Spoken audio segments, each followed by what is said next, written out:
Welcome to Telangana వెలుగు. నేను మీ రాజు. BRS party ఇటు జూబ్లీ హిల్స్ తో ఓడిపోవడం తోటి నెక్స్ట్ జీహెచ్ఎంసీ ఎన్నికలకు సిద్ధం అవుతుందా అంటే అవుననే చెప్పుకోవచ్చు. ఫిబ్రవరి లోపల అంటే ఫెబ్ లోపల జిహెచ్ఎంసీ అంటే కార్పొరేటర్లకు సంబంధించి పదవి కాలం కంప్లీట్ అవుతుంది. సో ఇక్కడ స్థానిక సంస్థల ఎన్నికల తర్వాత ప్రభుత్వం నిర్వహించే ఎన్నికల్లో జిహెచ్ఎంసీ అని చెప్పేసి కూడా చెప్పుకోవచ్చు. మరి ఇప్పుడు ఖైరతాబాద్ ఉప ఎన్నికలు ఉన్నాయి కాబట్టి ఖైరతాబాద్ ఉప ఎన్నికలు ముందు పెడతారా, లేకపోతే ఒకవేళ ఖైరతాబాద్ లో దానం నాగేందర్ గారు రాజీనామా చేసిన తమిళనాడు పశ్చిమ బెంగాల్తో పాటే వెళ్లాల్సి వస్తుంది. అక్కడ మార్చ్ ఆర్ ఏప్రిల్లో ఎన్నికలు ఉండే అవకాశం ఉంటుంది.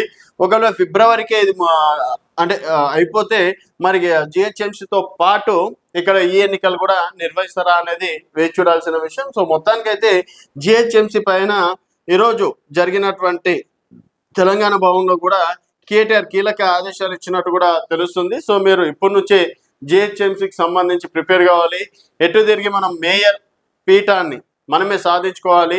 ఇక్కడ మేయర్ పీఠం ఒక పార్టీతో సాధ్యమయ్యే విషయమా అంటే బాగా కష్టపడితే తప్పించి ఒక 75 స్థానాలు సంపాదిస్తే కానీ మేయర్ పీఠం సాధించలేరు. ఎందుకంటే గతంలో చూసుకున్నట్టయితే కేవలం 56 స్థానాలు మాత్రం బీఆర్ఎస్ సాధించింది, 48 స్థానాలు భారతీయ జనతా పార్టీ సాధించింది, 2 స్థానాలు మాత్రమే ఇక్కడ కాంగ్రెస్ పార్టీ సాధించింది. దాదాపుగా 40 నుంచి 45 స్థానాలు అనుకుంటారు, 42 స్థానాలు ఎంఏఎం పార్టీ తన ఖాతాలో వేసుకుంది. కాబట్టి సో ఇక్కడ ఎంఏఎం పార్టీ సపోర్ట్ ఎవరికి ఉంటే వాళ్ళే మేయర్ అయ్యే అవకాశం అయితే ఉంటుంది. మరి 2009 నుంచి కూడా ఎంఏఎం పార్టీ తోటి కలిసే వెళ్తుంది. కాబట్టి అటు కాంగ్రెస్ పార్టీ కావచ్చు, తర్వాత ఉన్నటువంటి బీఆర్ఎస్, ఇప్పుడు కాంగ్రెస్ పార్టీ కూడా ఎంఏఎం సపోర్ట్ తీసుకుంటామని చెప్పేసి అంటుంది. ఎటు తిరిగి బీఆర్ఎస్ నుంచే మేయర్ కావాలని చెప్పేసి కేటీఆర్ గారు ఈరోజు దిశానిర్దేశం చేయడం అనేది జరిగింది. హైదరాబాద్ లో అభివృద్ధి జరిగింది బీఆర్ఎస్ తోటే, బీఆర్ఎస్ వల్లనే అని చెప్పేసి ఆ లైన్ మాత్రం